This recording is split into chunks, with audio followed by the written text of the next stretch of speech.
Helen Rainer, batıya giden kara treninde tam 24 saatindeydi. Ve saatler sonra, endişe verici bir keşif yaptı. 16 yaşındaki erken olgun kız kardeşi Bo ile birlikte ayrılmıştı. Sevdiklerine veda etmiş, kalbinde Aziz Joseph'e duyduğu hüzünle, ama aynı zamanda batıdaki tuhaf, uzak yaşamın heyecan verici beklentileriyle doluydu. Tüm halkı öncü ruhuna sahipti. Değişim sevgisi, eylem, macera, kanındaydı. Dul bir anneye ve büyüyen bir aileye duyduğu görev duygusu, Helen'i zengin amcasının teklifini kabul etmeye itmişti. Okulda öğretmenlik yapmış, küçük kardeşlerine hizmet etmişti. Ve şimdi, eski sevgi bağlarından kopmanın acısına rağmen, bu fırsat, karşı konulmazdı. Hayallerinin duası kabul edilmişti. Aileye iyi şans getirmek. Bu güzel, vahşi küçük kız kardeşe bakmak. Sarı, sıradan kasabaları geride bırakıp büyük, dalgalanan, sınırsız açık yerlere kavuşmak. Bir gün kendi çiftliğine sahip olmak. Atlara, sığırlara, koyunlara duyduğu derin ve içgüdüsel sevgiyi yaşatmak, çöllere, dağlara, derelere ve yabani çiçeklere kavuşmak. Bunların hepsi, onun en tutkulu özlemlerinin toplamıydı. Ve şimdi, peri masalı gibi gerçek olma yolundaydı. Ama mutlu beklentilerine bir çarpma geldi. Soğuk, boş, mide bulandırıcı bir gerçeklik. Harv Riggs'in trenin içinde olduğunu fark etmesiyle. Riggs, Aziz Joseph'te yaşanan en acı sınavların en kötüsüydü. Annesi üzerinde bir etkisi vardı. Üstelik annesini Helen ile evliliği desteklemesi için yönlendirmişti. Ne çekici, ne iyi, ne çalışkan, ne de Helen'i ilgilendiren hiçbir özelliği vardı. Gerçekten batılı olmayan, böğüren, gösterişli bir maceracıydı. Uzun saçları, silahları ve şöhret merakıyla. Helen, onun hakkındaki pek çok dedikodudan şüphe etmişti. La Junta istasyonunda onu görür görmez, açıkça izlediğini fark etti. Ve bu, onu uyardı. Elinde bir sorun olabilirdi. Bu tanıma onu ayılttı. Her şey batıdaki yeni hayatında gül gibi kolay olmayacaktı. Riggs onu takip edecekti. Kendi amaçları için her yola başvururdu. Helen, kendi kaynaklarına bağımlı olduğunu fark etti. Ardından bir uyuşukluk geldi. Yalnızlık, çaresizlik. Ama bu hisler uzun sürmedi. Öfkesinin sıcak gururu onları süpürüp attı. Fırsat kapısını çalmıştı. Ve o, evinde gibi olmak istiyordu. Alvo Chimklos'un yeğeni tökezleyecek biri değildi. Harv Riggs'e ve planlarına gülerek bakabilirdi. Bir kere ve sonsuza dek, korkusunu reddetti. Aziz Joseph'ten ayrıldığında, batıya çarpan bir kalple bakmıştı. Ve batıya layık olma kararlılığıyla. O uzak ülkede evler yapılması gerekiyordu. Kadınlar ev kurmak için gerekiyordu. Helen de o kadınlardan biri olacaktı. Kız kardeşini de öyle yapacaktı. Ve Riggs yaklaştığında ne söyleyeceğini bileceğinden emin olarak, onu aklından uzaklaştırdı. Tren hareket ederken Helen, sürekli değişen manzarayı izleyebiliyordu. Bu, boyu iyi tutmanın zorlu görevinden onu biraz dinlendirdi. Çam ormanlarına hayalperest bakışlarla daldı.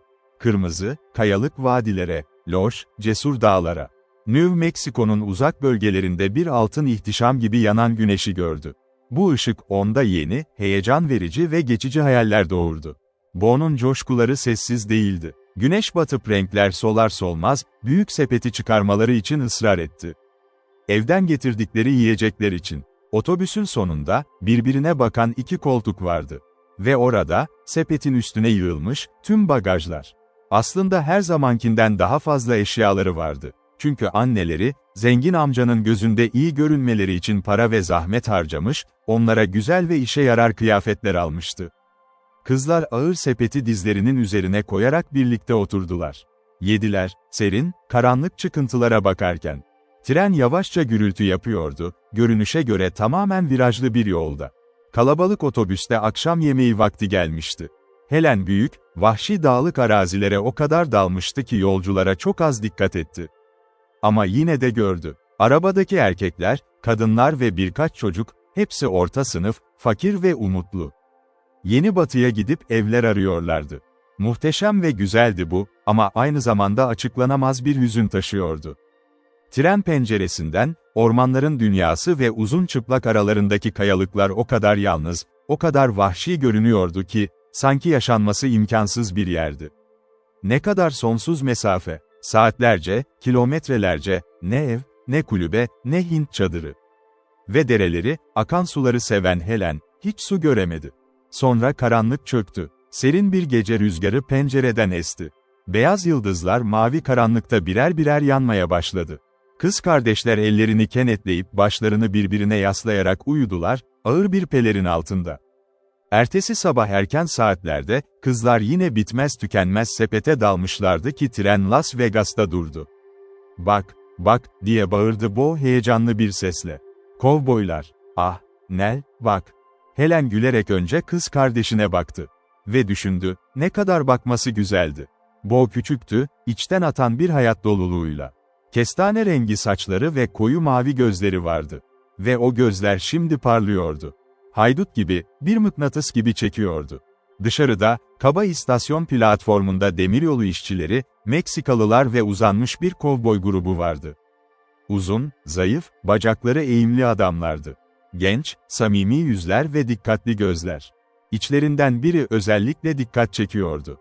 Muhteşem yapısı, kırmızı bronz yüzü ve parlak kırmızı atkısıyla. Sallanan tabancası ve devasa, uzun, kıvrımlı mahmuzlarıyla. Görünüşe göre Bo'nun hayranlık dolu bakışlarını fark etti, çünkü arkadaşlarına bir şeyler söyleyerek, kızların oturduğu pencereye doğru yürüdü. Yürüyüşü benzersizdi. Neredeyse garip, sanki yürümeye alışkın değilmiş gibi. Uzun mahmuzlar müzikal olarak çınladı. Sombrerosunu çıkardı. Rahat, açık ve soğukkanlı, gülümsüyordu. Helen onu görür görmez sevdi. Ve Bo'nun üzerindeki etkisini izlemek istedi. O genç hanımefendi ise korkmuş ve sert bir şekilde bakıyordu.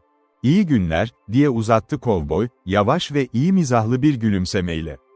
"Nereye gidiyorsunuz?" Sesinin tını, o temiz ve alaycı neşesi. Helen'e yeni ve çok hoş geldi. "Magdalena'ya gidiyoruz. Oradan da Beyaz Dağlar için sahneye bineceğiz," diye yanıtladı Helen. Kovboyun hareketsiz, dikkatli gözleri şaşkınlıkla açıldı. "Apache ülkesi, hanımefendi," dedi. "Sanırım üzgünüm. O kıyı, hepiniz için bir yer değil. Yoksa, Mormon musunuz?" "Hayır. Biz Al Ochinclos'un yeğenleriyiz," diye ekledi Helen. "Vay be, Magdalena'dan Al'ın yanına gitmiştim bir zamanlar. Ziyarete mi gidiyorsunuz? Burası bizim için ev olacak." "Güzel. Batı'nın kızlara ihtiyacı var." "Evet, Al'ı duymuştum. Eski bir Arizona sığır adamı, koyun ülkesinde. Bu kötü haber. Acaba, oraya gidip işe girmeye çalışsam, tutardı mı beni?" Tembel gülümsemesi bulaşıcıydı ve anlamı kristal gibi açıktı. Bo'ya bakması Helen'i garip bir şekilde memnun etmişti. Son 1-2 yıldır Bo giderek güzelleşmişti ve bu, bir mıknatıs haline gelmişti. Bu kovboyun ilham alan saygısı ve eğlencesi gibi.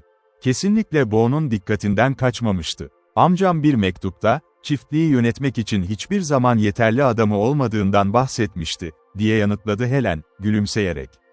"Kıyı, o zaman gidiyorum. Sanırım o tarafa doğal olarak sürükleniyorum zaten. O kadar özlü, o kadar kolay, o kadar iyi görünüyordu ki, ciddiye alınamaz gibiydi." Ama Helen'in hızlı algıları bir cesaret fark etti. Hem ani hem de kaçınılmaz bir şey. Son sözü çok açıktı. Bo'ya attığı o yumuşak bakış gibi. Helen'in yaramaz bir özelliği vardı. Ve Bo, kasıtlı olarak sustuğu o anlar hariç, böyle bir cazibe karşısında susamazdı. "Belki küçük kız kardeşim senin için amcaya iyi bir söz söyler," dedi Helen. Tam o anda tren sarsıldı ve yavaşça hareket etti.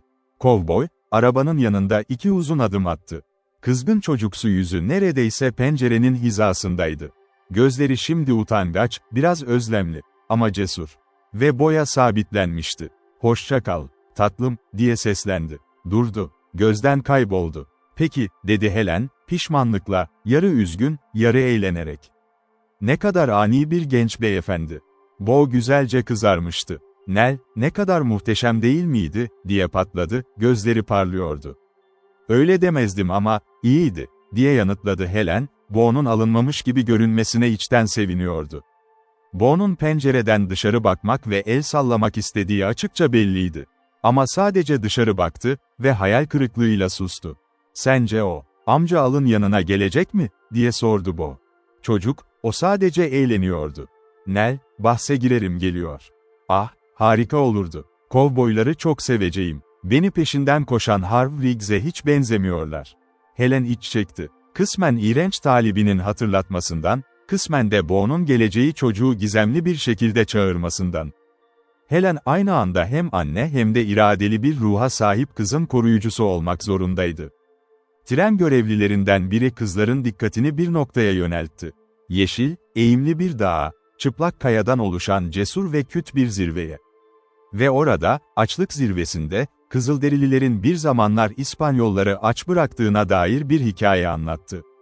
Bo yoğun bir ilgiyle dinledi. Ve o andan itibaren, her geçen sahneye çok daha dikkatle bakıyordu.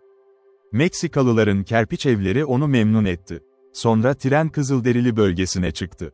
Rayın yakınında pueblolar belirdi. Parlak renkleriyle Kızılderililer, dağınık vahşi Mustang'lar. Bo büyülenmişti. Ama bu Kızılderililer barışçıl, diye bir kez haykırdı, pişmanlıkla. Aman tanrım çocuk, düşmanca Kızılderililer görmek istemezsin ki, diye sordu Helen. Tabii ki isterim, diye açıkça yanıtladı Bo. O zaman seni annende bırakmadığım için pişman olacağım. Nell, asla olmayacaksın. Öğle civarı Albuquerque'ye vardılar. Önemli bir istasyondu bu ve tren değiştirmeleri gerekiyordu. İlk büyük endişe buydu. Ortalık kalabalıktı. Gevezelik eden Meksikalılar, koşuşturan adamlar, kırmızı yüzlü kovboylar, sallanan Kızılderililer.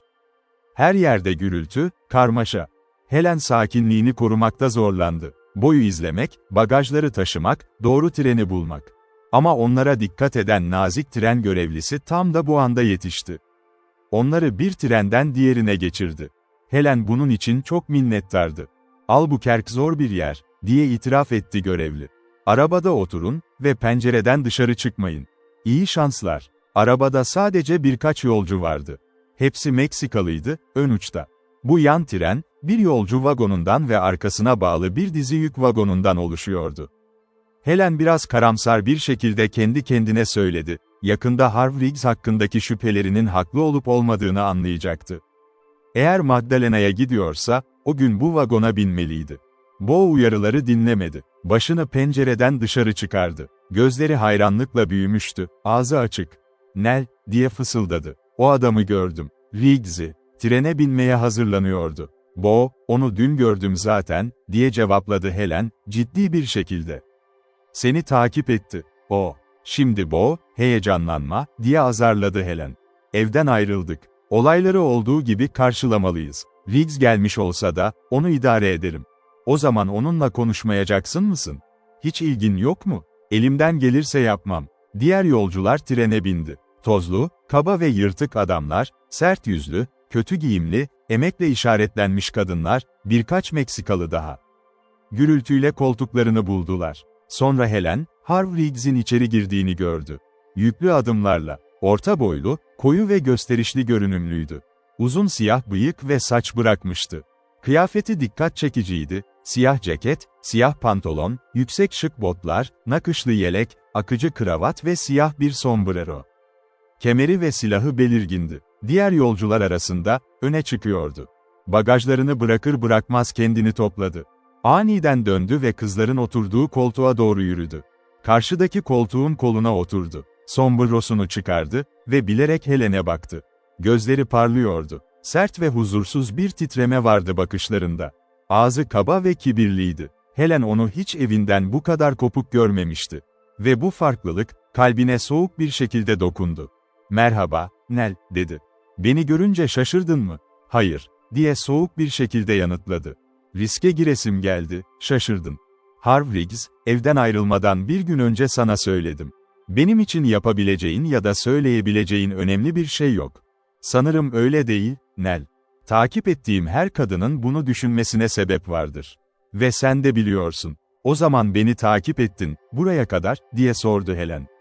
Sesi, tüm kontrolüne rağmen öfkeyle titriyordu. Kesinlikle, diye yanıtladı. Ve bunu olağan bir şeymiş gibi söyledi. Neden, neden, bu faydasız, umutsuz. Yemin ettim ki seni alacağım. Ya da başka kimse alamaz, diye yanıtladı. Ve sesindeki tutku, sevgiden çok egoizm gibiydi. Ama sanırım batıya er ya da geç gelirdim zaten. Pina kadar gitmiyor musun? Tamamen, diye sordu Helen, kısa bir anlık zayıflayarak. Nell, bundan sonra senin izinde kamp kuracağım, diye ilan etti. Bo o an solgun yüzüyle ve parlayan gözleriyle aniden doğruldu. Harv Riggs, Nell'i rahat bırak, diye cesurca seslendi genç bir ses.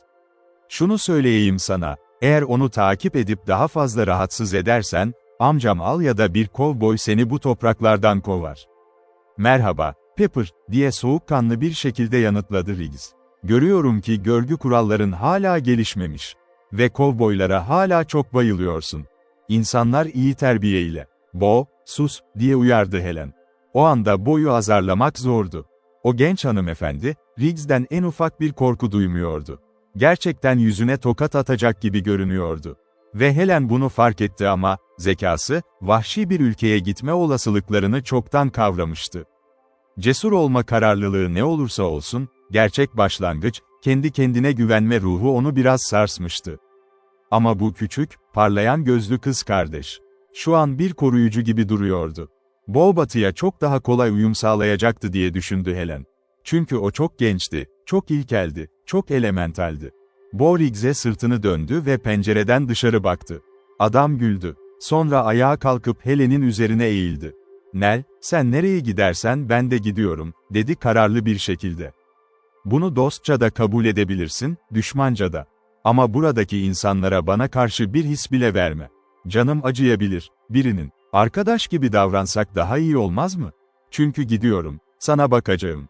İstesen de isteme de." Helen bu adamı önce bir rahatsızlık olarak görmüştü. Sonra bir tehdit olarak. Ve şimdi, onunla açıkça düşmanlık ilan etmesi gerekiyordu. Ne kadar iğrenç bir fikir olsa da, yeni hayatında kendini bir faktör olarak görüyordu. Bu gerçekti. Hareketleri üzerinde bir kontrolü vardı. Bunu değiştiremezdi. Onu bu kadar düşünmek zorunda kalmaktan nefret ediyordu. Ve aniden, sıcak, patlayan bir öfkeyle, bu adamdan nefret etti. "Bana bakamayacaksın, kendime bakacağım," dedi ve sırtını ona çevirdi. Onun yavaşça arabanın aşağısına doğru mırıldandığını duydu. Sonra Bo elini onun elinin içine soktu. "Boş ver, Nell," diye fısıldadı. "Yaşlı şerif Haynes'in Harv Riggs hakkında ne dediğini biliyorsun. 400'lü silahlı bir savaşçı. Eğer bir gün gerçek bir batı kasabasına girerse, oradan koparılacak. Keşke o kızarmış yüzlü kovboy bu trene binmiş olsaydı." Helen, Bo'nun vahşiliğine teslim olduğu için içten bir mutluluk dalgası hissetti. Bo'nun ruhu, Batı'nın özgürlüğüne mutlu bir tepki verecekti. Yine de Helen, tüm sıcaklığı ve minnettarlığıyla, gülmek zorunda kaldı kız kardeşine. "Kırmızı yüzlü kovboy, Bo, sen çok korktun. Çok. Ve şimdi ona güveniyorsun. O adamı kesinlikle sevebilirim," diye yanıtladı Bo, hayalperestçe. "Çocuk, yıllardır adamlar hakkında böyle şeyler söylüyorsun. Ama hiçbirine 2 kez bakmadın. O farklıydı. Nell, bahse girerim Pina geliyor. Umarım öyledir. Keşke bu trende olsaydı. Görünüşünü beğendim, Bo." "Neyse Nell canım," önce ve son olarak bana baktı. "Pek umut yok. Ah, tren başlıyor. Hoşça kal, Albuquerque." "Ne var o korkunç isim?" "Nell, hadi akşam yemeği yiyelim. Aç kaldım." Ve Helen, dertlerini ve belirsiz geleceği unuttu. Bo'nun sohbetini dinledi. Bitmez tükenmez büyük sepetten yemek yedi. Asil dağları izledi. Ve bir kez daha, mutlu bir ruh haline girdi. Rio Grande Vadisi açılıyordu. Geniş bir manzara, çıplak siyah dağlar arasında dar bir gri yeşil boşluk.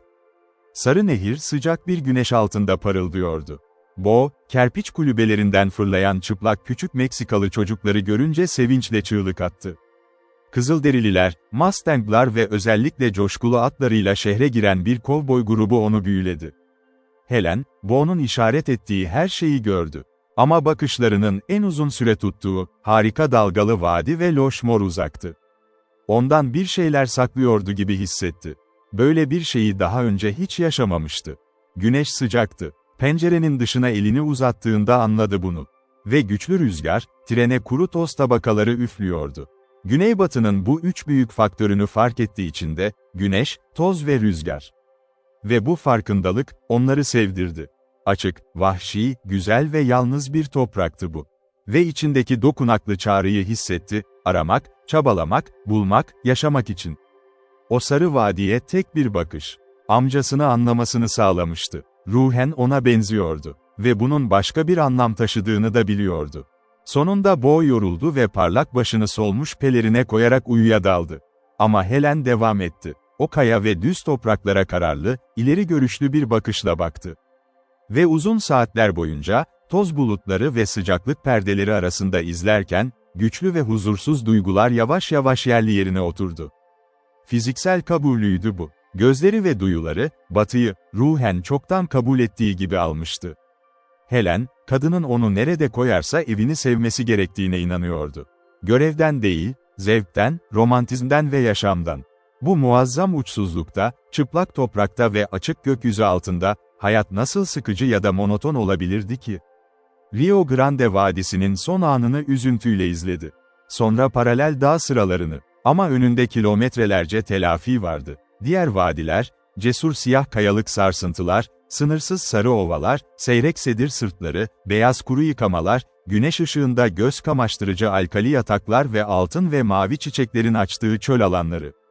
Toprak ve kayanın beyazları ve sarıları artık kırmızıya dönmeye başlamıştı. Bu, Arizona'ya yaklaştığı anlamına geliyordu. Arizona, vahşi, yalnız, kırmızı çöl. Yeşil plato, gürültülü nehirler, bilinmeyen alanlar, otlaklar ve ormanlık topraklar. Vahşi atlar, kovboylar, haydutlar, kurtlar, aslanlar ve vahşiler. Bir çocuk için bu isim, heyecanlandırıcı, gizemli ve maceralıydı. Ama 20 yaşında bir kız olarak Helen, sorumlulukları kabul etmişti.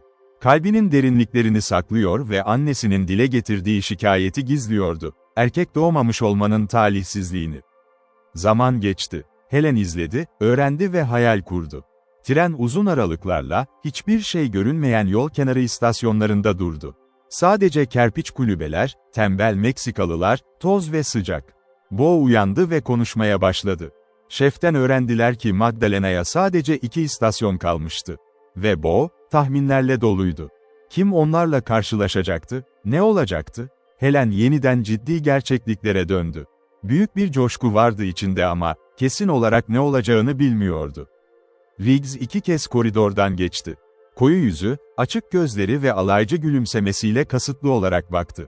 Ama Helen, artan bir küçümsemeyle karşı koydu buna. Bu adam yarı adam değildi. Sadece onu rahatsız etmek istiyordu, ta ki Pina gelene kadar. Amcası onu Snowdrop'ta karşılamak istiyordu. Ve bu, Magdalena'dan uzun bir sahne yolculuğuydu. Bu sahne yolculuğu, uzun yolculuğun en korkulan kısmıydı. "Ah, Nell," diye bağırdı Bo sevinçle. "Neredeyse geldik." Şef dedi ki bir sonraki istasyon. "Acaba sahne gece mi seyahat ediyor?" dedi Helen, düşünceli. "Tabii ki," diye yanıtladı sabırsız Bo. Tren her zamanki gibi gürültü yapsa da, Helen'e göre uçuyor gibiydi. Güneş kasvetli Yeni Meksika kayalıklarının üzerinde batıyordu. Magdalena ise hemen oradaydı. El kadar yakın. Ve gece, macera. Helen'in kalbi hızla atıyordu. Sığırların otladığı sarı ovaları izledi. Sulama hendeklerini ve pamuk ağaçlarını gördü. Demiryolu yolculuğunun neredeyse sona erdiğini anlattı bunlar. Sonra Bo'nun küçük çığlığıyla karşı tarafa baktı. Arabadan dışarı uzanarak, alçak, düz, kırmızı kerpiç ev hatlarını görüyordu. Tren yavaşlamaya başladı. Helen, beyaz ve Meksikalı çocukların koşuşturduğunu gördü. Daha fazla ev. Ve tepenin üstünde, devasa bir kerpiç kilise. Kaba ve göz alıcıydı. Ama bir şekilde güzeldi. Helen, boya şapkasını takmasını söyledi ve kendisi de aynı görevi yaptı. Parmaklarının titrediğini fark etti. Arabada koşuşturma ve sohbet vardı. Tren durdu. Helen dışarı baktığında, dağınık bir Meksikalı ve kızılderili kalabalığı gördü. Hepsi hareketsiz, sanki tren ya da başka hiçbir şey önemli değilmiş gibi. Sonra Helen bir beyaz adam gördü. Ve bu, bir rahatlamaydı.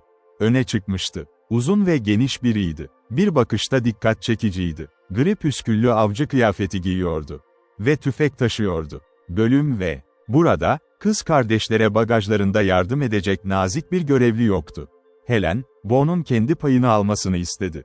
Ağır yük altında, o garip trenden inmek, zahmetli bir iş oldu. Vagonun platformunda, güçlü bir el Helen'in ağır çantasını yakaladı. Ve yüksek bir ses seslendi. "Kızlar, buradayız. Gerçekten vahşi doğada ve yünlü batıda." Konuşan Riggs'di. Onun yükünün bir kısmını almıştı. Hem hareketi hem de konuşması, meraklı kalabalığı etkilemekten çok, gerçekten yardım etmek istiyordu gibi görünüyordu. Varışın heyecanıyla Helen onu unutmuştu. Ama bu ani hatırlatma, bu samimiyetsizlik, onu öfkelendirdi. Neredeyse düşüyordu, ağır yüküyle merdivenlerden inerken. Gri giysili uzun avcının yaklaştığını gördü. Riggs'in tuttuğu çantaya uzandı. Bay Riggs, çantamı ben taşıyacağım, dedi. Bırak ben taşıyayım, sen Bo'ya yardım et, diye tanıdık bir şekilde yanıtladı. Ama istiyorum, diye sessizce ve keskin bir kararlılıkla karşılık verdi. Çantayı Riggs'in elinden almak için pek bir güç gerekmemişti. Bak Helen, bu şaka fazla ileri gidiyor, değil mi, diye küçümseyerek sordu. Ama yine de oldukça yüksek sesle. Benim için şaka değil, diye yanıtladı Helen. Sana söylemiştim, dikkat et. Tabii, ama bu öfkeydi. Ben senin arkadaşınım, memlekettenim.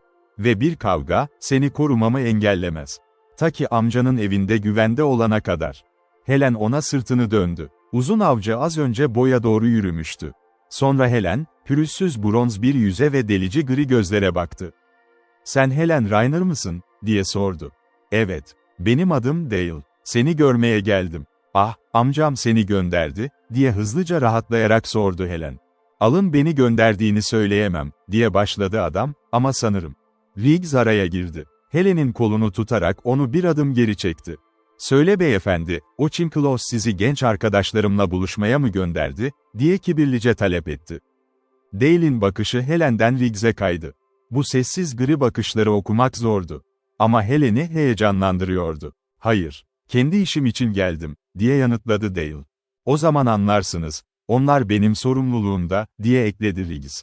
Bu kez o sakin, açık gri gözler Helen'inkilerle buluştu.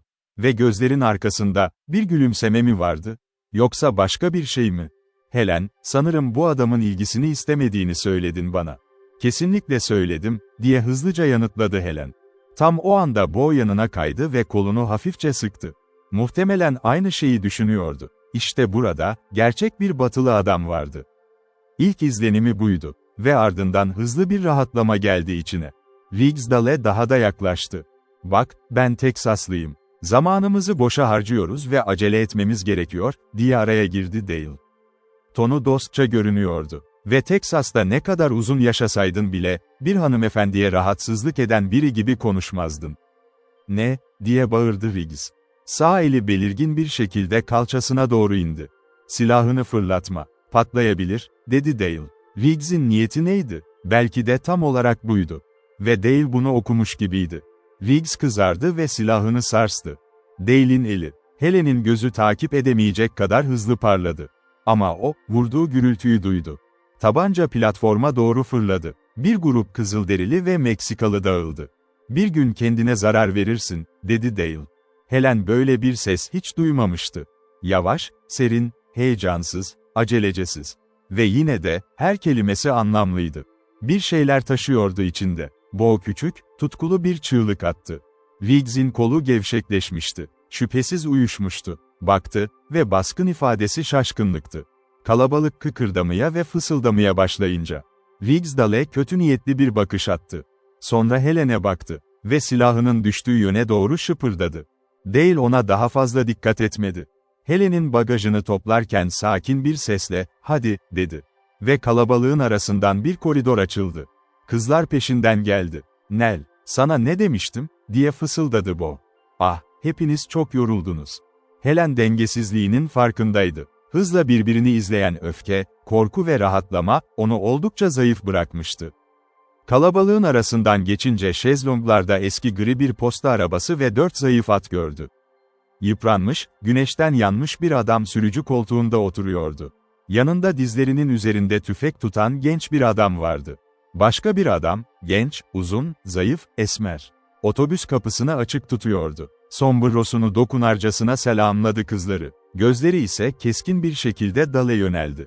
Milt, seni bekletmedi mi? Hayır. Ama uzun saçlı bir serseri kızları soymaya çalıştı. Silahını bana fırlatmak istedi. Gerçekten korktum, diye yanıtladı Dale, yerini bırakırken. Bo güldü. Gözleri Dale'de durmuştu. Sıcak ve parlak. Otobüs kapısındaki genç adam ona bir kez daha baktı.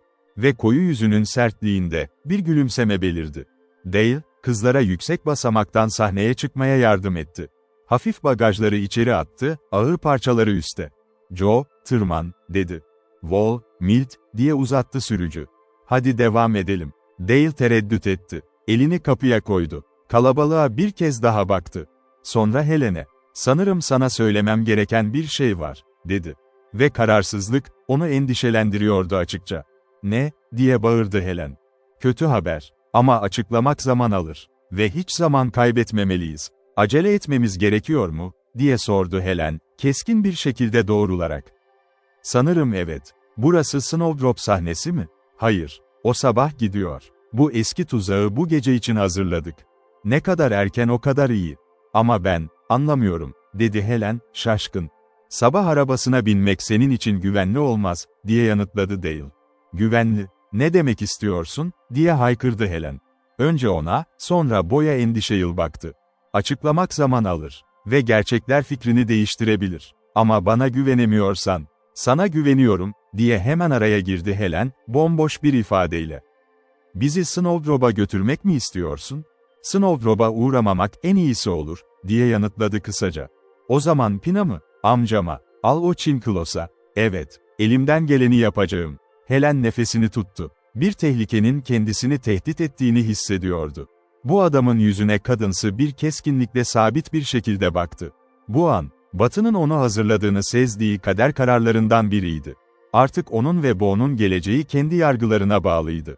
Zor bir andı ve içten içe titriyordu. Ama yine de, bu ilk ve kaçınılmaz adımı memnuniyetle karşıladı. Bu adam Dale, avcı ya da izci görünümündeydi. Boyutu, hareketi ve ses tonu güven vericiydi.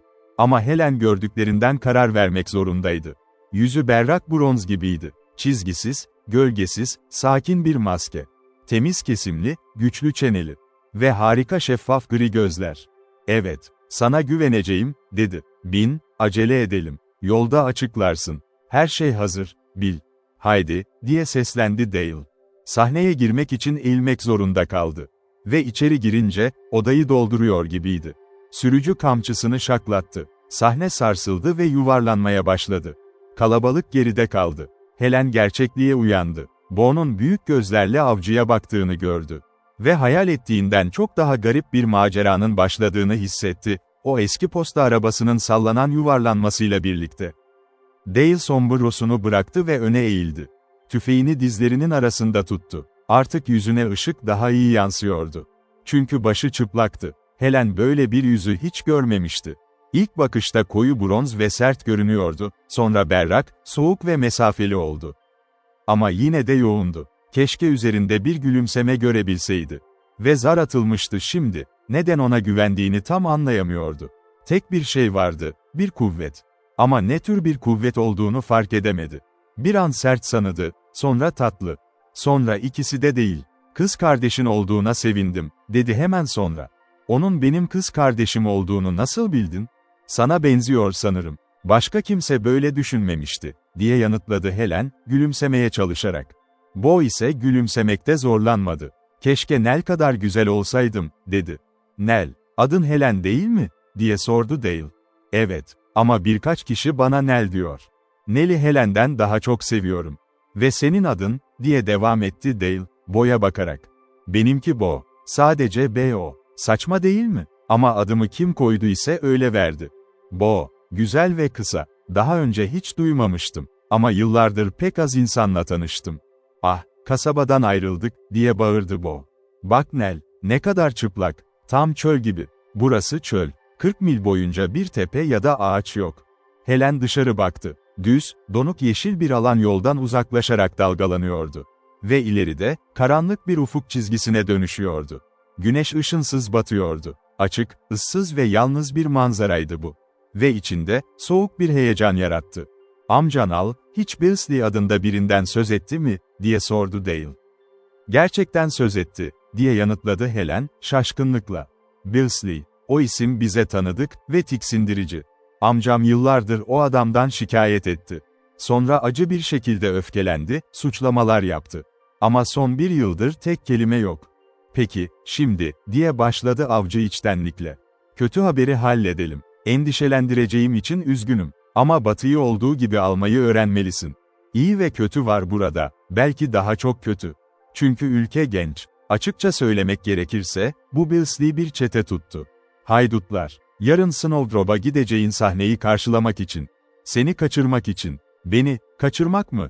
diye boşaldı Helen, şaşkınlıkla. "Seni kaçırmak. Bu çetede seni öldürmekten de kötü olurdu, diye sert bir şekilde ilan etti Dale. Ve dizine güçlü bir yumruk vurdu. Helen tamamen şaşırmıştı. Ne kadar korkunç, diye nefes nefese söyledi. Beni kaçırmak. Tanrı adına neden? Bo sert bir ifadeyle derin bir nefes verdi. Tahmin edebileceğin nedenlerle, diye yanıtladı Dale. Ve öne doğru eğildi yeniden. Sesi ve yüzü hiç değişmemişti. Ama yine de, Helen'i büyüleyen bir şeyler vardı onda. Ben bir avcıyım, ormanlarda yaşıyorum. Birkaç gece önce bir fırtınaya yakalandım ve eski bir kütük kulübeye sığındım. Oraya varır varmaz atların sesini duydum. Tavana tırmandım. Birkaç adam geldi. Karanlıktı. Beni göremiyorlardı. Konuştular. Sessizlik. Meğerse onlar Snake Anson ve çetesiymiş. Koyun hırsızları. Billsley ile buluşmayı bekliyorlardı. Çok geçmeden Billsley geldi. Anson'a, amcan Al'ın ne kadar yaşlı olduğunu anlattı. Öldüğünde malını almak için seni göndermişti. Billsley'nin Al üzerinde iddiaları vardı. Ve seni yoldan çekmek için Anson ile bir anlaşma yaptı. Magdalena'ya varış günün bile belirlenmişti. Al ölüyse ve sen orada yoksan, Billsley mülkü alabilirdi. Sen gelsen bile artık çok geç olurdu. Dale büyük ellerini açarak hem Helen'e hem de Bo'ya ağır, sakin bir bakış fırlattı. "Muhteşem bir adamsın," diye bağırdı Bo, gözleri parlayarak. Yüzü bembeyazdı. Parmakları sıkılıydı. Dale yerçekiminden şaşırmış gibiydi, sonra memnun olmuş gibi. Bir gülümseme yüzünü çocuksu bir ifadeye dönüştürdü. Helen vücudunun gerildiğini hissetti ama yine de hafifçe titriyordu. Elleri soğumuştu. Bu keşfin dehşeti onu sessiz bırakmıştı. Ama kalbinde Bo'nun haykırışını tekrarlıyordu. Hayranlık ve minnettarlık dolu o sözleri. "Şimdiye kadar," diye devam etti Dale, derin bir nefes alarak.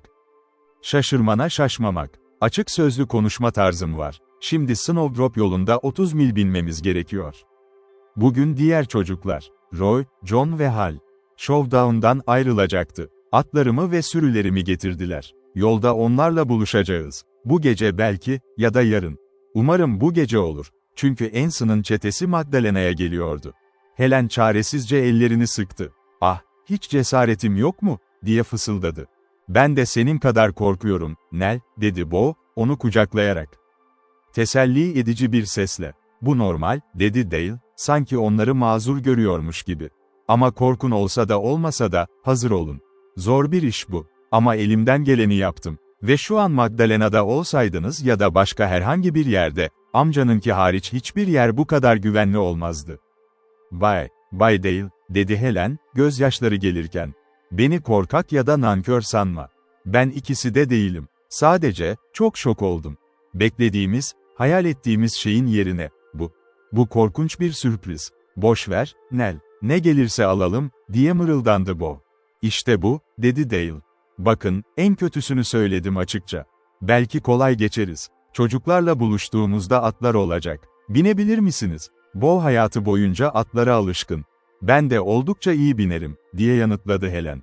Binme fikri ruhunu canlandırdı. "İyi. Pina çıkmadan önce biraz zor iniş çıkış olabilir." "Hey, o ne?" Sahnenin gıcırdayan kükremesinin üstünde Helen, hızlı toynak atışları duydu. Bir at hızla 4 nala geçti. Dale kapıyı açtı ve dışarı baktı. Sahne durdu. İnip öne baktı. "Joe, o kimdi?" diye sordu. "Ben de bilmiyorum. Bill de tanımadı," diye yanıtladı Joe.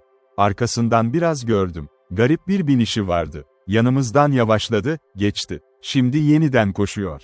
Dale başını salladı. Durumu sevmiyordu açıkça. "Milt, bu adam Roy'a yetişemez," dedi Joe. "Belki Roy yola çıkmadan önce geçer." "Pek olası değil." Helen korkularını kontrol edemedi. "Bay Dale, o, bir haberci mi? Anson çetesine mi gidecek?" "Olabilir," diye yanıtladı Dale, sade bir şekilde. Sonra Joe, yukarıdaki koltuktan öne eğilerek seslendi, "Bayan Helen, endişelenmeyin. Bu adam kurşunu durdurmaya çok daha yatkın, başka bir şeyden." Sözleri nazik ve güven vericiydi. Ama aynı zamanda, neredeyse en az kendi hayatına yönelik tehdidi kadar ürkütücüydü. Hayatın ne kadar ucuz olduğunu Batı'da soyut olarak biliyordu. Ama bunu hiç bu kadar yakın hissettirmemişti. Bu neşeli genç adam onun adına kan dökmekten sakin bir şekilde bahsetti. Ve bu düşünce, trajikti. Kan dökülmesi onun için dayanılmazdı. Ama ardından gelen heyecanlar o kadar yeni, O kadar tuhaf ve cesurdu ki, dehşet verici bir biçimde büyüleyiciydi. Helen, içindeki derinliklerin farkına vardı. Ve bu onu hem şaşırttı hem de utandırdı. "Joe, o yemek sepetini ver, matarası olan küçük olanı," dedi Dale. Uzun kolunu uzattı. Hemen kumaşla kaplı küçük bir sepet sahnenin içine bırakıldı. "Kızlar, ihtiyacınız kadar yiyin, sonra daha da fazla. Zaten yarı dolu bir sepetimiz var," diye yanıtladı Helen. "Pina varmadan önce hepsine ihtiyacın olacak. Şimdi ben tepeye çıkıp çocuklarla akşam yemeği yiyeceğim. Hava kararınca sık sık durup dinleyeceğiz. Ama korkmayın." Bununla birlikte tüfeğini aldı. Kapıyı kapattı. Sürücü koltuğuna geçti. Sahne yeniden sarsıldı ve yuvarlanmaya başladı. Bu olayla akşamda en az beklenecek şey Bo'nun yemek sepetine uzanmasıydı. Helen sadece ona baktı. "Bo, yemek yemiyorsun," diye haykırdı. "Gülmeli miyim?" diye yanıtladı o pratik genç hanımefendi. "Ve sen de ağzına bir şeyler koyacaksın." Dale bunu söyledi zaten. Bu, önümüzde biraz ağır bir şeylerin olduğu anlamına geliyor. "Hadi, Nell, hepsi muhteşem değil mi? Tam bir hikaye gibi, beklenmedik gelişmeler. Sanki prens avcı olan biri var. Uzun karanlık sahne yolculuğu, bekleme, kavga, kaçış, çılgın yolculuk. At sırtında, ormanlar, kamplar, vahşi yerler, kovalanmak, ormanda saklanmak, daha zorlu yolculuklar, sonunda çiftlikte güven. Ve tabii ki birileri birine deli gibi aşık olur. Hayır, sana olur. Çünkü ben Las Vegas sevgilime sadık kalacağım." "Sus, aptal. Bo, söyle bana. Korkmuyor musun?" "Donup kaldım korkudan. Ama batılı kızlar böyle şeylere dayanabilir. Hiçbir batılı kız beni yenemez." Bu söz, Helen'e cesaret rüyalarında gördüğü yerin tam da burada olduğunu gösterdi. Hem kendinden utanıyordu hem de bu küçük kız kardeşiyle deli gibi gurur duyuyordu. "Bo, Tanrı'ya şükür seni yanımda getirdim," diye coşkuyla haykırdı Helen. "Boğarım seni sevincimden." Bunun üzerine gerçekten aç olduğunu fark etti. Yiyerken, bir pencereden dışarı baktı, sonra diğerinden. Camlı değildi pencereler. Serin gece havası içeri üfleniyordu. Güneş çoktan batmıştı. Batıya doğru cesur siyah bir ufuk çizgisi sonsuzca uzanıyordu. Gökyüzü berrak altın renginde, üstü sarı ve maviye dönüşüyordu. Yıldızlar yanmıştı. Önce soluk, ama giderek daha da parlıyordu. Yeryüzü çıplak ve ağır görünüyordu. Sakin bir deniz gibi. Rüzgar Helen için yeni bir koku taşıyordu. Keskin, tatlı ve temiz, o kadar soğuktu ki parmakları uyuştu. "Bir hayvan çığlığı duydum," dedi Bo aniden. Ve kafasını dikip dinledi. Ama Helen, sürekli toynak tıkırtısının ve zincir şıngırtısının, eski sahnenin gıcırtısı ve tıkırtısının, yukarıdaki adamların ara sıra alçak seslerinin ötesinde hiçbir şey duymadı. Kızlar açlıklarını ve susuzluklarını giderince gece iyice kararmıştı. Pelerinlerini üzerlerine çektiler. Koltuğun bir köşesine yaslandılar ve fısıldayarak konuştular. Helen pek konuşmuyordu. Bo ise susmak bilmiyordu. "Bu beni aptal sanıyor," dedi bir noktada. "Neredeyiz Nell?" "Yukarıdaki adamlar Mormon. Belki bizi kaçırıyorlar." "Bay Dale Mormon değil," diye yanıtladı Helen. "Nereden biliyorsun?" "Arkadaşlarından bahsediş biçiminden. Keşke bu kadar karanlık olmasaydı. Gündüz erkeklerden korkmam." "Nell, hiç bu kadar harika görünen birini gördün mü?" Milt Dale. Ormanda yaşadığını söyledi. "Eğer o Las Vegas kovboyuna aşık olmasaydım, bitmiştim şimdi." Bir sessizlik. Sonra Bo şaşırtıcı bir şekilde fısıldadı. "Acaba Harv Riggs şu an bizi takip ediyor mu?" "Tabii ki ediyor," diye yanıtladı Helen, umutsuzca. "Dikkat etmeli." "Neden Nell? O hiç görmedi. Amca alın diyeceği o, ne derler, beceri işte." Bu, Riggs o avcıyı hiç kavrayamadı. "Ama ben kavradım, kesinlikle." "Aklın mı uçtu? Ne demek istiyorsun, Bo?" "Yani, o uzun saçlı serseri gerçek tehlikeyi hiç görmemişti. Ben ise hissettim. İçimde bir şey aydınlandı. Dale onu hiç ciddiye almazdı." "Riggs, Doğan gibi amca alın yanına gelecek," dedi Helen. "Gelsin," diye yanıtladı Bo, küçümseyerek. "Nell, bir daha o adam hakkında kafa yorma. Bahse girerim burada herkes erkek ama ben Harv Riggs'in botlarında uzun süre olmam." Sonra Bo amcadan bahsetti. Onun ölümcül hastalığından, evdeki sevdiklerinden ve şimdi onlar bambaşka bir dünyaydı sanki. Sonunda çöktü, ağladı. Ardından Helen'in omzuna yaslanıp uyuya daldı. Ama Helen uyuyamadı. Hatırlayabildiği kadarıyla hep hareketli, aktif bir hayat arzulamıştı. Çingeneleri rüya görmüştü çaresizlikten ve şimdi karamsar bir şekilde fark etti ki, batıdaki bu ilk birkaç saat, geleceğin habercisiydi. Ve kaderi, özlemlerini fazlasıyla yerine getirmişe benziyordu. Kısa süre sonra sahne daha yavaş hareket etmeye başladı. Taki durdu. Atlar dinlendi. Koşumlar şıngırdadı. Adamlar fısıldadı. Dışarı baktı, zifiri karanlık bekliyordu. Ama karanlık şeffaftı. Şaşırtıcı bir şekilde, uzak mesafeleri görebiliyordu. Bir yıldız onu elektriklendirdi. Erkekler dinliyordu. O da dinledi. Ama hiçbir şey duymadı. Kısa süre sonra sürücü atlarını dürtükledi ve yolculuk yeniden başladı. Bir süre sahne hızla ilerledi. Görünüşe göre yokuş aşağı, sağa sola sallanan, parçalanacak gibi titreşen. Sonra düzlükte yavaşladı. Birkaç saniyeliğine durdu, sonra yeniden zor bir tırmanış başladı. Helen, kilometrelerce yol kat edildiğini hayal etti. Çöl dalgalara dönüşmüştü. Yol daha düzensiz ve kayalık oldu. Sahne şiddetli bir iniş başlattı. Sarsıltı o kadar sertleşti ki Bo uykusundan fırladı. Ve Helen'in kollarından neredeyse çıkıyordu. "Neredeyim?" diye sordu Bo, sersemlemiş bir şekilde. "Bo, kalbinin isteğini alıyorsun. Ama tam olarak nerede olduğumuzu bilemem," diye yanıtladı Helen. Bo iyice uyandı. Bu şaşırtıcı değildi artık. Eski sahnenin sarsıntısı onu uyandırmıştı. "Tutun beni Nell. Kaçak atlar mı? Sanırım 100 mil gelmiş gibi hissediyorum," diye yanıtladı Helen. "Vücudumda bir kemik bile kalmamış." Bo pencereden dışarı baktı. "Ah, ne kadar karanlık ve yalnız. Hava bu kadar soğuk olmasaydı güzel olurdu. Donuyorum. Soğuk havayı sevdiğini sanıyordum," diye alaycı bir şekilde söyledi Helen. "Bak Nell, sen de kendine benzer konuşmaya başladın," diye yanıtladı Bo. Sahneye, birbirlerine ve pelerinlerine tutunmak zordu. Ama başardılar. En zorlu yerlerde zaman zaman beraber sıçradılar.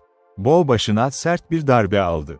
"Oo," diye inledi. "Nell Rainer, beni bu korkunç yolculuğa getirdiğin için seni asla affetmeyeceğim." "O yakışıklı Las Vegas kovboyunu düşün," diye yanıtladı Helen. Ya bu yorum Bo'yu yatıştırdı, ya da bu öneri onu yolculuğun zorluklarıyla barıştırdı. Bu arada Helen konuştu, sustu, uyumaya çalıştı. Ve arabanın şoförü, batılı erkeklerin tarzına uygun olarak görevini sürdürdü. Atlardan, kötü yollardan ve mesafeden en iyi şekilde nasıl yararlanacağını biliyordu. Sahne yeniden yavaşladı. Ve bu sefer uzun süre durdu. Adamlar yukarıda fısıldaşıyordu. Helen ve Bo uyanık ve endişeli oturuyorlardı. Aniden, önlerindeki karanlıktan keskin bir ıslık geldi. "Detroit," dedi Joe Beeman, alçak bir sesle. "Sanırım. Ve bu kadar hızlı karşılaması iyi görünmüyor," diye yanıtladı Dale. "Devam et Bill. Hızlı gelmesi tuhaf olabilir," diye mırıldandı sürücü. "Ama 30 mil gelmedik. Ve bu geri dönüş noktanız değilse, hiçbir şey bilmiyorum." Sahne biraz daha ilerledi. Helen ve Bo birbirlerine sıkıca sarılarak oturuyordu. Nefeslerini tutuyorlardı. Sonra yeniden durdu. Helen botların yere çarpmasını duydu. Atların homurdamasını. "Nell, atlar görüyorum," diye fısıldadı Bo heyecanla. Orada, yolun kenarında ve bir adam geliyor. "Ah, beklenmedik biri olmasın onlar." Helen dışarı baktığında sessizce hareket eden uzun, koyu renkli bir silüet gördü. Ötesinde belirsiz bir at hattı. Ve parlak parıltılar, paketler. Dale yere indi ve yolda yabancıyla karşılaştı. "Merhaba Milt, kızı yakalamışsın demek. Yoksa burada olmazdın," dedi alçak bir sesle. "Roy, 2 kızım var. Kız kardeşler," diye yanıtladı Dale. Roy hafifçe ıslık çaldı. Sonra başka bir uzun, zayıf silüet karanlıktan çıktı ve Dale ile buluştu. "Peki, Anson'ın çetesi nerede?" diye sordu Dale. "Snowdrop'ta, içki içip kavga ediyorlar. Sanırım gün doğumunda ayrılırlar," diye yanıtladı Roy. "Ne zamandır buradasın?" "Birkaç saat. Herhangi bir binici geçti mi?" "Hayır." Roy, "Garip bir binici kararmadan önce yanımızdan geçti. Yola çıkıyordu. Ve sen gelmeden önce buraya gelmiş olmalı." "Bu haberi sevmiyorum," diye yanıtladı Roy kısaca. "Hadi hareket edelim. Kızlarla Horseback'te olabildiğince erken başlangıç yapman gerekecek." "Hey, John, Snake Anson iz bulabilir," diye yanıtladı 3. adam. "Milt, dinle," diye devam etti Roy, yıldızlara bakarak. "Gün ışığı çok uzak değil. İşte yolun çatallaşması, geçiş noktaları ve izlerimiz. Gün doğumundan önce çam ağaçlarına girebilirsin." Sessizlik. Helen kalbinin çarpışını duydu ve kız kardeşinin gergin küçük nefeslerini. İkisi de dışarı bakıyordu. Eller sıkışmıştı. Dikkatle izliyorlardı, dinliyorlardı. Dünkü binici belki Anson'a haberci olmamıştır, dedi Dale. O zaman Anson tekerlek izlerimizden ya da at izlerimizden bir şey çıkaramaz. Normal sahneye uymak için dönecek. Bill, sen de öne geçip Anson'dan önce sahneye ulaşabilir misin? Sanırım evet ve biraz sakin kalabilirim, diye yanıtladı Bill. Peki, diye devam etti Dale, hızlıca. John, sen, Joe ve Hal normale döneceğiniz sahneye binin. Ve Anson'ı karşıladığınızda da binin. Bu bana uyuyor, diye uzattı John. Ben de orada olmak isterim, dedi Roy, karamsar bir şekilde. Hayır, güvende olana kadar sana ihtiyacım var. Bill, çantaları ver. Ve sen Roy, toplamama yardım et. Gereken her şeyi aldın mı? Evet, genç hanımlar güçlüyse, birkaç ay iyi besleyebilirsin onları. Dale döndü. Sahneye doğru yürüdü. Kapıyı açtı. Kızlar, uyumadınız mı? Gelin, diye seslendi. Bo ilk indi. Bu araç yoldan biraz geri düşene kadar uyudum, diye yanıtladı. Roy Beeman'ın alçak kahkahası anlamlıydı. Sombrerosunu çıkardı ve sessizce durdu. Yaşlı şoför yüksek bir kahkahayı zor bastırdı. Araç, vay canına, Joe, duydun mu? Enerjik kızların hepsi batıda doğmaz. Helen pelerin ve çantayla inerken Roy yardım etti.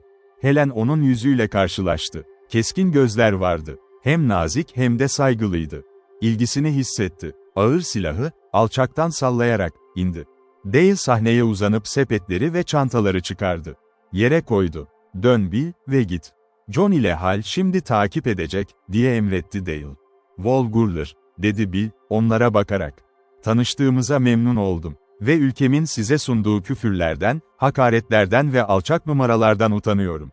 Ama artık güvendesiniz. Binme, avlanma ya da. Kes sesini, yaşlı bozayı, diye araya girdi Dale, keskin bir şekilde. Hoşça kalın Gurler, bol şans, diye bitirdi Bill. Dizginleri kırbaçlamaya başladı. Bo veda etti ama Helen sadece mırıldandı. Yaşlı şoför, bir arkadaş gibiydi. Sonra atlar döndü. Topuklar yere vurdu. Sahne sallandı, gıcırdadı ve karanlığa doğru uzaklaşmaya başladı. Titriyorsun, dedi Dale aniden, Helen'e bakarak. Büyük, sert elini onun eline koydu. Buz gibi, üşüyorum, diye yanıtladı Helen. Sanırım yeterince sıcak giyinmedik. Nell, bütün gün kavrulduk, şimdi donuyoruz, diye ilan etti Bo. Burada gecenin kış olduğunu bilmiyordum. Hanımefendi, sıcak eldiven ve paltonuz yok mu, diye sordu Roy, endişeli. Henüz soğumanın başına bile gelmedik. Nell, ağır eldivenlerimiz, binicilik kıyafetlerimiz ve botlarımız var, hepsi güzel ve yeni. O siyah çantada, dedi Bo, hevesle ayaklarının dibine bir çanta savurarak. Evet, var, ama bu gece onlardan fazla fayda göremeyiz, diye karşılık verdi Helen. Hanımefendi, burada değişseniz iyi olur, dedi Roy içtenlikle. Uzun vadede zaman kazandırır. Ve gün doğmadan önce çok acı çekersiniz. Helen, genç adama baktı. Bu sadeliğine hayran kaldı. Seyahat kıyafetini binicilik kıyafetiyle değiştirmesi tavsiye ediliyordu. Dışarıda, soğuk, rüzgarlı bir çölde.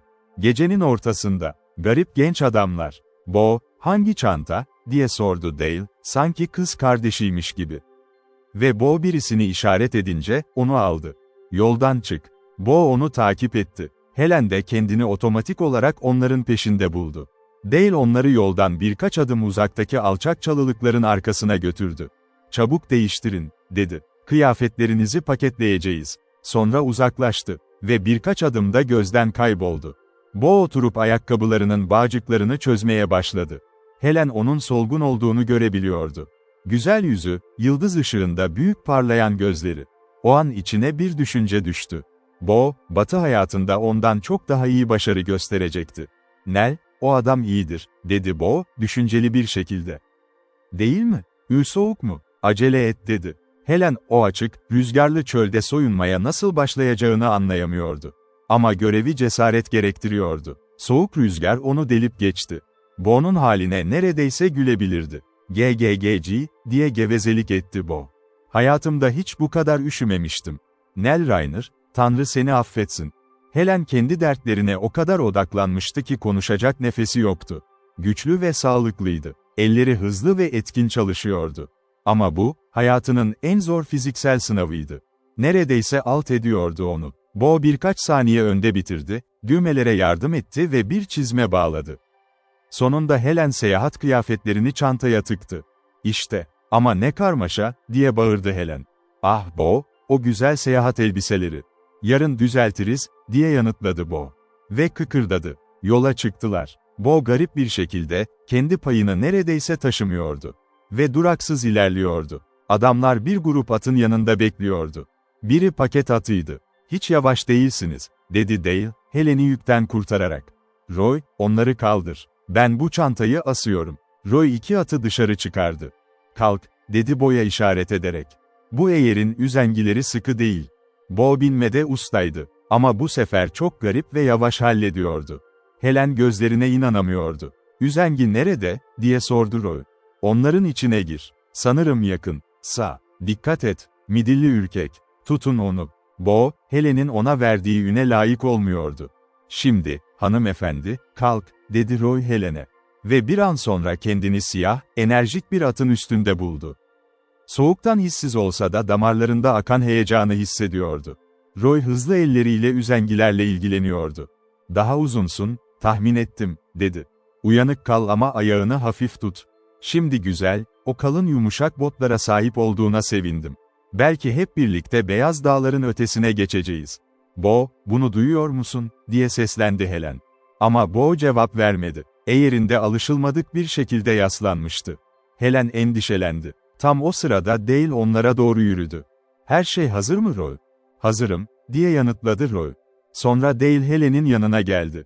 Ne kadar uzundu. Geniş omuzları eğerin hizasında gibi görünüyordu. Sevgi dolu bir elini atın üzerine koydu. Adı Ranger. Bu ülkenin en hızlı ve en iyi atı. Sanırım bu benim kısraklarımla tartışılır, diye onayladı Roy. Roy, Ranger'a binerken evcil hayvanını yener, dedi Dale. Başlayalım. Roy, yük atlarını sen sür. Helen'in eğerine bir kez daha baktı. Sonra Bo'nunkilere. İyi misin, iyi misin, diye hızlıca sordu. Bo eğerinde sarsıldı. Neredeyse donup kaldım, diye yanıtladı, hafif bir sesle. Yüzü bembeyaz parlıyordu yıldız ışığında. Helen, Bo'nun sadece soğuk olmadığını fark etti. Ah, Bo, diye bağırdı, endişeli. Nel, merak etme şimdi. Seni taşıyayım, dedi Dale. Hayır, bu atın üstüne yapışırım ya da ölürüm, diye sert bir şekilde karşılık verdi Bo. İki adam onun beyaz yüzüne baktı. Sonra birbirlerine. Sonra Roy yoldan uzaktaki at grubuna doğru yürüdü. Ve Dale tek kalan atın üstüne sallandı. Yakın ol, dedi. Bo sıraya girdi. Helen en arkaya geçti. Helen, rüyanın sonuna yaklaştığını hayal etti. Yakında uyanacaktı. Evindeki küçük odasının soluk duvarlarını görecek, penceresine dokunan kiraz dallarını duyacak ve sabahı ilan eden horoz sesini işitecekti. 6. Bölüm. Atlar yürüyüşe başladı. Ve bu hareket Helen'i kısa sürede ısıttı. Parmakları hariç, oldukça rahat hissediyordu. Ama durumu daha iyi anladıkça endişesi büyüdü. Gece artık o kadar karanlıktı ki, atının başı hemen yanındayken Bo'yu zor görebiliyordu. Zaman zaman endişeli sorular soruyordu. Bo iyi olduğunu söylüyordu. Helen bir yıldan fazladır düzenli binmemişti. Binerken yaşadığı heyecana rağmen şüpheliydi. Ama hoş bir şekilde şaşırdı. At, Ranger, kolay bir yürüyüşe sahipti. Ve binmeyi hiç unutmadığını fark etti. Bo'nun ise ev yakınındaki bir çiftlikte binmeye alışkın olduğu için çok daha iyi olması bekleniyordu. Helen, kalın ve rahat binici kıyafetleri olmasaydı içinde oldukları durumun ne kadar zor olacağını düşündü. Gece karanlık olsa da Helen, altındaki yolu hafifçe görebiliyordu. Kayalıktı ve görünüşe göre pek kullanılmamıştı. Dale yoldan çıkıp düzlüğe girdiğinde alçak çalılıklar arasında seyahat daha da sertleşti. Ama atlar yürüyüş çizgisine sadık kaldı. Helen rehberlik etmeyi bıraktı. Ranger'ın buna ihtiyacı yoktu. Önlerdeki karanlıkta loş şekiller vardı. Hep huzursuzlukla bakıyordu. Ta ki yaklaşınca kaya ya da çalılık olduğunu anlayıncaya kadar. Atlarla birlikte hem boyut hem de sayı artıyordu ilerledikçe. Helen sık sık arkasına bakıyordu. İstemeden yapıyordu bunu. Ve bu, onu korkutuyordu. Dale'in takip edileceğini söylemişti. Ve Helen, korkuyla birlikte alışılmadık bir kin duydu. Sadece soyulmak için değil, kişisel özgürlüğü için de. Sonra Dale'in söylediği şey aklına geldi. Kiralık çete. Canavarca ve imkansız görünüyordu. Ama Dale ve müttefiklerine yetecek kadar açıkça doğruydu. Batı gerçekten ham, sert ve kaçınılmazdı. Aniden atı durdu. Bo'nun atının yanına geldi. Dale önde duruyordu. Dinliyor gibiydi. Roy ve yük treni karanlıkta kaybolmuştu. "Ne oldu?" diye fısıldadı Helen. "Sanırım bir kurt duydum," diye yanıtladı Dale. "O çığlık kurt muydu?" diye sordu Bo.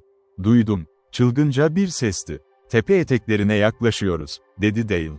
"Havanın ne kadar soğuklaştığını hissediyorsunuz." "Ben artık sıcakım," diye yanıtladı Bo. "Sanırım donmak üzere olmak beni rahatsız etmişti." "Nell, sen nasılsın?" "Ben de sıcakım ama. Burada mı, yoksa evde yatakta mı olmayı tercih ederdin?" diye sordu Bo. "Bo," diye haykırdı Helen, dehşete düşmüş gibi. "Ben de bu atın üstünde olmayı tercih ederdim," diye karşılık verdi Bo. Dale bunu duydu. Bir an döndü. Sonra atını dürtüp ilerledi. Helen şimdi Bo'nun yanında biniyordu. Uzun süre sessizlik içinde tırmandılar. Helen, şafak öncesinin o derin karanlık saatinin geçtiğini hissetti. Doğuda neredeyse fark edilmez bir aydınlık vardı. Yıldızlar solgunlaştı. Grilik yavaş yavaş her yeri kapladı. Büyük sabah yıldızı, Helen'in hiç görmediği kadar muhteşemdi. Parlaklığını yavaş yavaş yitiriyor ve sanki sönen maviye çekiliyordu. Gün ışığı yavaş yavaş geldi. Gri çöl, dereceye dereceye seçilir hale geldi. Çıplak tepeler, gece mantosuyla yarı örtülmüş, ön planda yükseliyordu. Arkada gri boşluk vardı. Ve doğuda, soluk gül ve gümüş rengi ufuk boyunca parlıyordu. Giderek sertleşiyordu. "Sanırım Roy'a yetişsek iyi olur," dedi Dale. Ve atını koşmaya zorladı. Ranger ve Bo'nun atı da teşvike ihtiyaç duymadı. Dört nala koştular. Sürü hayvanları çok önde görünüyordu. Roy onları sürüyordu. Soğuk, yüzünde rüzgar gibi çarpıyordu. Gözyaşları gözlerini bulanıklaştırdı ve yanakları dondu. Ve Ranger'ı o hızda sürmek, sallanan bir sandalyede gezmek gibiydi. Canlandırıcı ve heyecan vericiydi. Ama çok kısa sürdü. "Ah Nell, ne olursa olsun, umurumda değil," diye bağırdı Bo, nefes nefese. Yüzü beyaz ve kırmızıydı. Gül gibi taze. Gözleri koyu mavi görünüyordu. Saçları dağılmış, parlak teller halinde uçuyordu. Helen, Bo'yu bu denli uyandıran şeyin fiziksel uyarılma olduğunu biliyordu. Ve bu düşünce onu biraz hüzünlendirdi.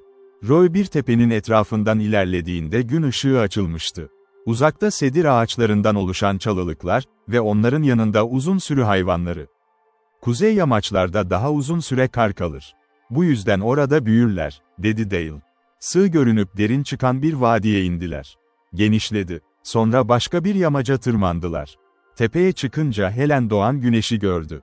Ve karşısına öyle muhteşem bir manzara çıktı ki, Bo'nun çılgın haykırışlarına bile yanıt veremedi.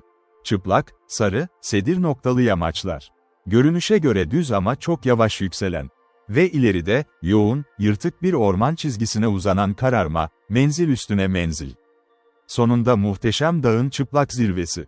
Mavi gökyüzüne karşı, gün doğumuyla altın sarısına bürünmüş. "Ah, güzel," diye bağırdı Bo. "Ama bunlara kara dağlar demeli." "Yaşlı Kelly orada. Yılın yarısı beyaz," diye yanıtladı Dale. "Arkaya bak ve ne göreceğini gör," dedi Roy. Kızlar sessizce döndüler. Helen sanki dünyayı küçümsüyor gibiydi. Çöl ne kadar farklıydı. Gerçekten uçsuz bucaksız uzanıyordu. Yanında kırmızı ve altın, uzakta mor, sınırsız ve muazzam. Koyu yeşil lekeler, siyah çizgiler ve yükselen çıkıntılar, sadece mesafeyi ve uzayı vurguluyordu. "Şu küçük yeşil noktayı görüyor musun?" dedi Roy, işaret ederek. "İşte Karjel. Öteki, çok sağdaki. Showdown. Pine nerede?" diye hevesle sordu Helen. "Daha ötede. Ormanın kenarındaki eteklerin üzerinde. O zaman ondan uzaklaşıyoruz." "Evet. Doğrudan Pine'e gitsek, o ekip bizi geçebilirdi." "Çam, 4 günlük yolculuk. Dağlara giderek Milt izlerini saklayabilir. Anson'ı şaşırttıktan sonra Pine'a döner." "Bay Dale, bizi oraya güvenle ve yakında götürebileceğinizi düşünüyor musunuz?" diye sordu Helen, özlemle. "Yakında söz vermem. Ama güvenli olacağına söz veririm. Ve bana, beyefendi, demeni pek sevmiyorum," diye yanıtladı.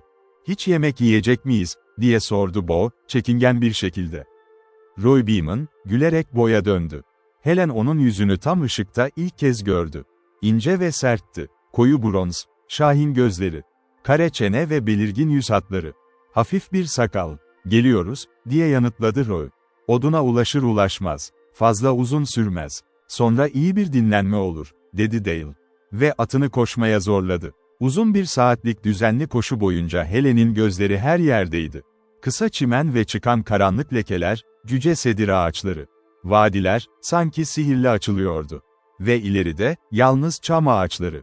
İkişer üçer, sarı titreklerden dağınık kümeler. Ve saçaklı orman sınırının ötesine doğru giderek yaklaşan, siyah geniş bank halindeki yüksek dağ. Orman yolculuğunda hiçbir kuş ya da hayvan görülmedi. Bu Helen'e garip geliyordu. Hava soğuğunu kaybetmişti biraz ve güneş yükseldikçe daha tatlı bir koku aldı. Orman kokusu. Bu kokunun ilk hafif izleri, tamamen yeniydi Helen için. Ama belirsiz bir tanıdıklık da taşıyordu. Sanki o keskin, zıft gibi kokuyu çok uzun zaman önce almıştı. Bedeni hafızasından önce yakalamıştı bu kokuyu. Sarı ovalık sadece düz görünüyordu. Roy sığ bir vadi buldu. Küçük bir dere kıvrılıyordu. Onu takip etti. Sedir ve cüce çamların küçük bir koru oluşturduğu noktaya kadar. Burada bacaklarını yerden aşağı bırakarak bekledi. Bir süre dinleniriz, dedi. Yorgun musunuz? Açım ama henüz yorgun değilim, diye yanıtladı Bo. Helen atından indi ve yürümek için güç bulamadığını fark etti. Bo ona güldü. Ama o da ilk adımda garip bir şekilde yere çöktü. Sonra Roy da indi. Helen onun top aldığını fark etti. Hızlı bir bakış attı. Bir keresinde bir at beni fırlattı ve üstüme yuvarlandı. Sadece köprücük kemiğimi kırdım. 5 kaburga, 1 kol ve 2 yerden bacak. Bu kırık geçmişe rağmen, orada dururken, güçlü ve yetenekli görünüyordu. Etrafta dolaşmak sizin için iyi olur, diye tavsiye etti Dale. Henüz tutulmadıysanız, yakında tutulacaksınız. Yürümek yardımcı olur. Fazla uzağa gitmeyin. Kahvaltı hazır olduğunda çağırırım. Bir süre sonra kızlar ıslıkla içeri çağrıldı. Kamp ateşi ve yemek onları bekliyordu. Roy bacaklarını çapraz koymuş, bir kızılderili gibi oturuyordu. Büyük bir brandanın üzerine serili, oldukça çeşitli bir yemek. Helen'in hızlı gözü bir temizlik ve titizlik fark etti. Vahşi doğada beklemeyeceği bir titizlik. Üstelik yemek iyiydi. İştahla yedi. Ve Bo'nun iştahı da ondan az değildi. Bu onu hem eğlendirdi hem de biraz utandırdı. Genç erkeklerin hepsi gözlüydü. Kızlara hizmet etmekte titizdi. Ama nadiren konuşuyorlardı. Helen, Dale'in gri bakışlarının çoğu zaman açık araziye yöneldiğini fark etti. Bu, onu endişelendiriyordu. Ben, ilan ediyorum, diye patladı Bo, artık yiyemeyince.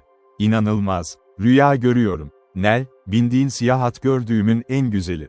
Ranger ve diğer hayvanlar küçük derenin kenarında otluyordu. Paketler ve eğerler çıkarılmıştı. Adamlar sakin bir şekilde yemek yiyordu. Kaçışın pek az izi vardı. Ama Helen huzursuzluğunu atamıyordu. Roy derin ve dikkatsiz olabilirdi. Dale ise, hiçbir zaman kastetmediği bir şeyi yapmaz gibiydi. Dinlen ya da yürü, diye tavsiye etti kızlara. 40 mil yolumuz var kararmadan önce. Helen dinlenmeyi tercih ederdi. Ama Bo etrafta dolaşıyordu. Atları okşuyor, çantalara bakıyordu. Meraklı ve hevesliydi. Dale ve Roy mutfak eşyalarını temizlerken alçak sesle konuştular. Gerçekten Anson'ın bu sabah izimizi bulacağını mı düşünüyorsun, diye sordu Dale. Evet, diye yanıtladı Roy. Bunu bu kadar erken nasıl anladın? Sen Snake Anson olsaydın ne yapardın, diye sordu Roy, cevap olarak. O biniciye bağlı, dedi Dale, ciddi bir şekilde. Muhtemelen döndüğümüz yerde tekerlek ve at izlerini görmüştür. Ama belki de görmemiştir. Milt, dinle. Sana söyledim. Snake dün Showdown'da bizimle yüz yüze geldi. Ve meraklıydı. Ama beni görmedi, duymadı. Biliyorum. Ama yine de, bu sabah mı yoksa bu akşam mı öğrenecek, ne fark eder ki?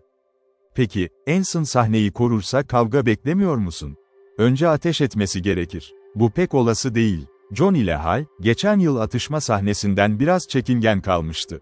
Joe ise sinirlenmiş olabilir. Ama bence en iyi ihtimalle bir gecikme var. Ve bu. O zaman burada kapan ve Anson'ın çetesini gözle. İzlerimizi bulurlarsa bu sabah yakındalar demektir. Big Spring'e kadar ülke genelinde sür, bu gece orada kamp kur. Roy bu öneriyi onaylayarak başını salladı. Sonra daha fazla kelime olmadan 2 adam ipleri aldı ve atların peşinden koştu.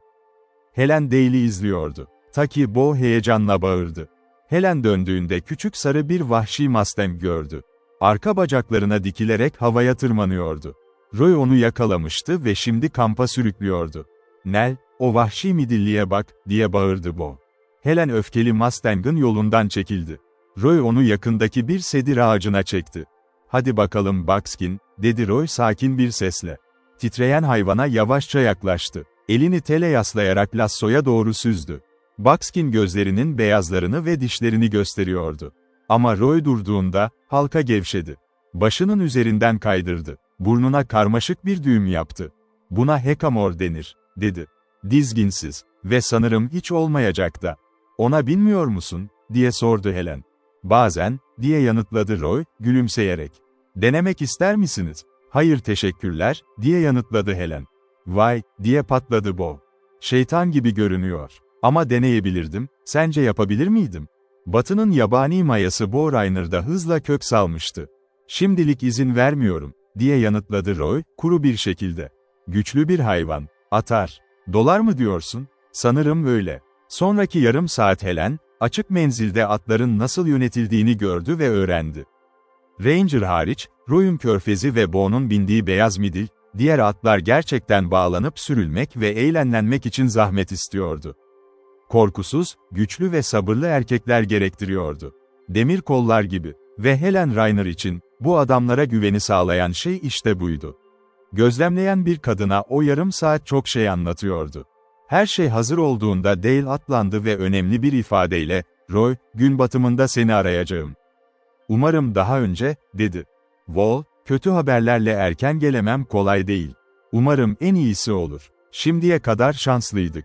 Artık çam matlarına gir, ormanda izini sakla." Dale arkasını döndü. Kızlar Roy'a veda etti ve peşinden gitti.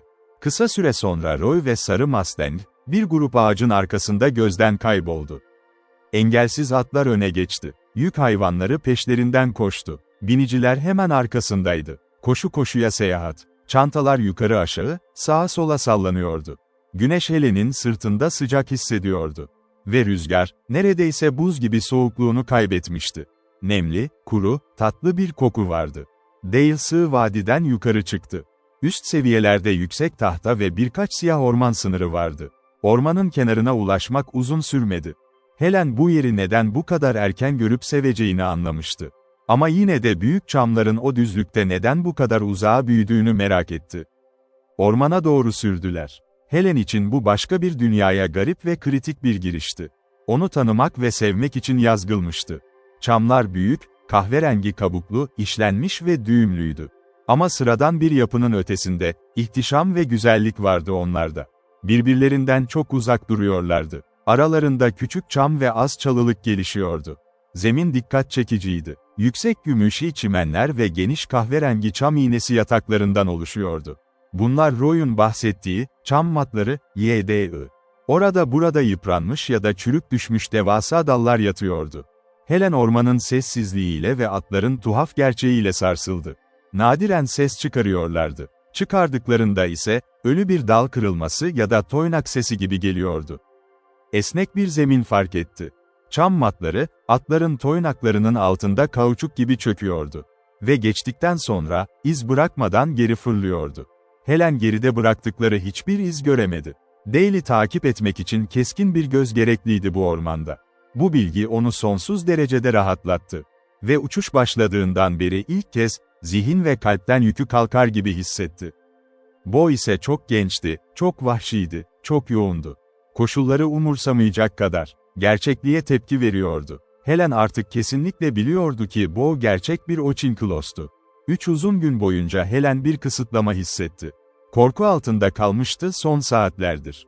Ama bu kanının içinde olması gerektiği sonucuna vardı. Kız kardeşinin damarlarındaki gibi, özgür bırakılmak ve yanmak için. Bo aksiyonu seviyordu. Güzelliği izleyen bir gözü vardı ama düşünceli değildi. Şimdi dalı atları sürmesinde yardım ediyor, yakın tutmaya çalışıyordu. İyi biniyordu. Henüz yorgunluk ya da ağrı belirtisi göstermiyordu. Helen her ikisini de hissediyordu. Ama henüz dikkatini bölecek kadar değil. Kuşsuz bu harika orman ona gerçek gelmiyordu. Helen, yaşayan tüm doğa yaratıkları arasında, en çok kuşları severdi. Birçoğunu tanırdı. Birkaçının şarkısını taklit ederdi. Ama burada, görkemli çam ağaçlarının altında, kuş yoktu. Sincaplar ise bol bol vardı. İns parlak siyahlardan, çizgili kırmızılara ve beyaz kuyruklu grilere kadar. Hepsi ona tamamen yeniydi. Sakin ve meraklı görünüyorlardı. Kırmızılar havladı ve azarladı geçen süvariyi. Siyahlar güvenli bir dala kaydı ve izledi. Griler ise, bu işgale özel bir önem vermediler. Bir keresinde Dale atını durdurdu. Uzun koluyla bir yön gösterdi. Helen de baktı. Birkaç gri geyik, hareketsiz bir açıklıkta duruyordu. Uzun kulakları yukarıda. Vahşi ve güzel bir tabloydular. Aniden olağanüstü yay hareketleriyle sıçrayarak uzaklaştılar. Orman genel olarak açık ve düz karakterini koruyordu. Ama sarp dereceler ve dere yatakları düzeni bozuyordu. Öğleye doğru manzara yavaş yavaş değişti. Daha dikkatli bakıyor olsaydı daha erken fark ederdi. Ağaçlar daha sık büyümeye başlamıştı. Bir başka keşif daha yaptı. Ormana girdiğinden beri kafasında bir doluluk vardı. Burnunu tıkayan bir şey, soğuk algınlığı kapacak diye endişelendi. Ama kısa süre sonra kafası netleşince, kalın çam ormanının kokusu burnunu zift gibi tıkamıştı. Koku güçlüydü, baskın ve rahatsız ediciydi. Ayrıca boğaz ve akciğerleri yanıyor gibiydi. Çevreye olan ilgisini kaybetmeye başladı. Artık inkar edilemez ağrılar ve sızılar vardı. Onları unutmasına izin verilmiyordu ve durum giderek kötüleşiyordu. Bir tanesi özellikle, tüm deneyimlerinin ötesindeydi. Yanında, kalçasının üstündeydi. Hain bir sızıydı. Çünkü ısrarcı değildi. Gelip gidiyordu. Sonra geldiğinde, korkunç bir flash gibi, vücut kaymasıyla ya da yavaşlamayla biraz hafifleyebiliyordu. Ama bu da çözüm değildi. Uyardığında yanılıyordu. Nefes almaya cesaret ettiğinde, bir bıçak gibi geri dönüyordu. Bu, kurban yapan sızılardan biriydi. Uzun yolculukta hassas olan, neredeyse katlanılmaz bir şeydi. Ormanın güzelliği, uzaklaşan canlılar, zaman, mesafe, hepsi o bıçak gibi acıdan önce soluyordu. Ve Trot bu işkenceyi artırıyordu. Ranger yürüdüğünde katlanılabiliyordu. Bu yüzden Dale ve Bo neredeyse gözden kaybolana kadar yürüdü. Sonra yetişmek için koşturdu. Saatler geçti. Güneş alçaldı. Altın şeritler yere düştü. Orman yavaş yavaş daha parlak ama daha yoğun bir renge büründü. Gün batımı uzak değildi. Atların suya sıçradığını duydu. Kısa süre sonra yukarı doğru gidip yeşil yosun yataklarının üzerinden hızla akan kristal derecikler gördü. Birkaçını geçti ve sonuncusunu takip ederek daha açık bir yere girdi. Çamların devasa ve birbirinden çok uzak olduğu bir yer. Sağda alçak, gri taş bir uçurum, belki ağaçların 1/3 kadar yüksek. Bir yerden akan suyun uğultusu geliyordu. "Büyük ilkbahar," diye ilan etti Dale. "Burada kamp kuruyoruz. İkiniz de iyi iş çıkardınız." Helen bir kez daha baktı. Tüm o küçük derelerin bu gri uçurumun altından aktığını gördü. "Bir şeyler içmeye can atıyorum," diye haykırdı Bo, alışılmış coşkusuyla. "Buradaki ilk içkini asla unutmazsın sanırım," dedi Dale. Bo atından inmeye çalıştı. Ve sonunda düştü. Ayağa kalkmaya çalışırken tekrar düştü. Bacakları işlevini reddeder gibiydi. Dale ona yardım etti. "Ne oldu?" diye sordu, büyük bir hayranlıkla. "Sanırım sadece biraz tutuklaştı," diye yanıtladı Dale, ona birkaç garip adım attırarak. "Bo, hiç ağrın var mı?" diye sordu Helen. Hala atına oturmuş, inmekten nefret ediyordu. Ama her şeyden çok inmek istiyordu. Bo ona etkileyici bir bakış attı. "Nell, daha hazır değilken ansızın batıveren uzun ve kötü bir iğne gibi bir şey var mıydı?" "O iğneye asla pes etmeyeceğim," diye yumuşak bir sesle haykırdı Helen. Sonra, Bo'nun deneyiminden ders alarak, dikkatlice atından indi. Ve ayakta kalmayı başardı. Bacakları tahta gibi hissediyordu. Kızlar hemen kaynağa koştular. "Yavaş iç," diye seslendi Dale. Büyük ilkbaharın kaynağı, gri aşınmış kayanın derinlerindeydi. Oradan yeraltı uğultusu ve su sesi geliyordu. Asıl kaynağı, taşın içinden soğukta hızla yukarı fırlayan büyük bir kuyu olmalıydı. Helen ve Bo, yosunlu kıyıda yüzüstü yattılar. Yüzlerini eğdiler. Dale'in tavsiyesine uyarak bir yudum aldılar. Çünkü o kadar sıcak, susuz ve yanıyorlardı ki, bir an beklemek bile zor geliyordu. Su o kadar soğuktu ki Helen'i şok etti. Dişlerini acıttı. Ama canlandırıcı bir akış vardı her yerinde. Susuzluğa meydan okurcasına. Helen başını kaldırdı. Suya baktı. Renksizdi. Tadı ise harika. "Nell, iç," diye nefes nefese seslendi Bo. "Eski bahçe kuyumuzu düşün, polivuk dolu." Ve Helen, gözlerini kapatarak, o evdeki suyu hatırladı. Bo'nun dokunaklı sözleri onu içten yakalamıştı.